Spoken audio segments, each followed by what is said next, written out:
বাজার থেকে কি পুরাতন ল্যাপটপ কিনছেন, ঠকে যাচ্ছেন না তো? কিন্তু পুরাতন ল্যাপটপ কিনলে কি সবাই ঠকে যায়? অনেকে তো জিতে যায়, আপনি কেন ঠকে যাবেন? বা অনেকে কেন ঠকে যাচ্ছে, এই বিষয়টা কি জানা জরুরি না? আসেন, এই গোমরটা আজকে ফাঁস করে দেবো আপনাদের কাছে, একদম খুললাম খোলা ফাঁস করে দেবো।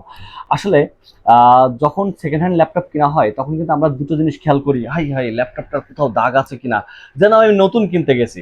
খারাপ মনে করবেন না আমার কথাটাকে, যেন আমি নতুন কিনতে গেছি, হাই হাই এখানে একটা দাগ কেন, এটা মনে হয় ভালো না, খারাপ। এটা একদম ফ্রেশ, কোথাও দাগ নাই, এটা নি, এটা নতুন। আমি বলবো আপনি ভুল করতেছেন। আপনার দেখা উচিত কি, যে আপনি ইউজড কিনতে গেছেন, ব্র্যান্ড নিউ না। যেটা ব্র্যান্ড নিউ এর মতো আপনি দেখছেন, ওইটা কি আসলে আদতে ভালো? ওইটা রিফারবিশড। রিফারবিশড ল্যাপটপ মানেই সমস্যা। কেন সমস্যা সেই বিষয়টা পরে বলছি। ইউজড ল্যাপটপ আপনি কিনেন, আপনি জিতবেন। ইউজড আর রিফারবিশ বা রিকন্ডিশনের মধ্যে পার্থক্যটা শুধু বলি। রিফারবিশ বা রিকন্ডিশন ওই ল্যাপটপটা, যে ল্যাপটপটা A to Z সার্ভিস হয়ে আসছে, মাদারবোর্ড থেকে শুরু করে বডি থেকে সবকিছু পালিশ হয়ে আসছে। এখন যেই ইউজ ল্যাপটপটা নষ্ট হয়ে আসছে, ওইটাকে ঠিকভাবে বাজারে ঠিক করে বাজারে চালানোর জন্য কি করে, ওইটাকে রিফারবিশ করে। রিফারবিশ দ্যাটস মিন এটা বডি থেকে শুরু করে A to Z কিন্তু রিপেয়ার করে, পালিশ করে। তখন আপনি কি হচ্ছে, একটা স্পটও পাবেন না আউটলুকিং এ। হ্যাঁ, মাদারবোর্ড মনে করেন ঝাঁঝরা, ওইটা তো দেখতে পাচ্ছেন না, কিন্তু একটা স্পটও পাবেন না। আপনি বলবেন ও, এটাই তো ভালো। আসলে তো আপনি রিফারবিশ নিয়েছেন। রিফারবিশ যখন নিয়েছেন তখন আপনি 1 মাস 2 মাস 3 মাস চালানোর পরে যে কোনো সময় আপনার যে কোনো একটা ফল্ট হচ্ছে, প্রবলেম পাচ্ছেন, বা শুরুতেই প্রবলেম পাচ্ছেন। কিন্তু একটা ইউজড ল্যাপটপ যদি আপনি নেন, এটা সাধারণত সমস্যা হয় না। যদি সমস্যা হয় ওটা সহজে রিপেয়ার যোগ্য।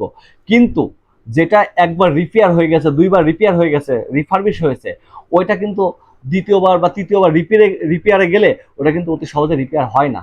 আমরা ঠিক এভাবেই ঠকে যাই। তাই আমি বলবো, ইউজড না রিফারবিশ, এটা বুঝে নেন। চকচক করলেই যেমন সবসময় স্বর্ণ হয় না, ঠিক তেমনই যে আউটলুকিং ফ্রেশ থাকলেই কিন্তু সবসময় ভালো ল্যাপটপ হয় না। ভালো ল্যাপটপ সেটাই যেটা অনলি ইউজড, রিফারবিশ হয় নাই।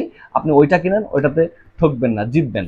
দেখবেন যে রিফারবিশ ল্যাপটপগুলো যে বিষয়গুলো আছে, দেখবেন এসএসডি হেলথ 100 দেখাচ্ছে বা 90 আপ দেখাচ্ছে, ব্যাটারি হেলথ 100 দেখাচ্ছে, 90 আপ হয়েছে। আরে বাবা, এটা তো বুঝতে হবে, এটা তো ইউজ হয়েছে না, ওর কি কিছু ক্ষয় নাই?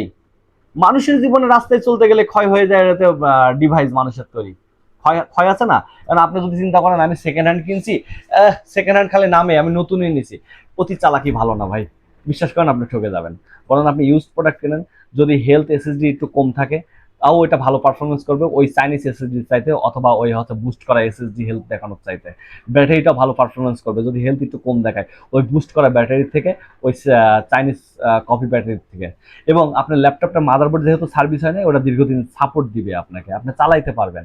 এই জিনিসটা আপনি একদম আপনার মনের মধ্যে নিয়ে নেন, যে আপনি সেকেন্ড হ্যান্ড বাজারে যায় আপনি একদম ব্র্যান্ড নিউ টাইপের যখন খুঁজতে যাচ্ছেন, তখন আপনি নিজেকে নিজে ঠকাইতে যাচ্ছেন। এটা মাথায় রেখে দেন। বরং ইউজ প্রোডাক্ট কেনেন, যদি একটা স্পট থাকে কোনো সমস্যা নাই, খালি শিওর হন যে প্রোডাক্টটা সবকিছু অরিজিনাল আছে কিনা, এবং এটা অনলি ইউজড কিনা। রিফারবিশ যদি হয় আপনি ইগনোর করেন। আমার থেকে আপনার পরামর্শ, বাকিটা আপনার ব্যাপার, আপনার সিদ্ধান্ত। ভালো থাকবেন, দোয়া করবেন, ল্যাপটপ টুলসের সাথে থাকুন।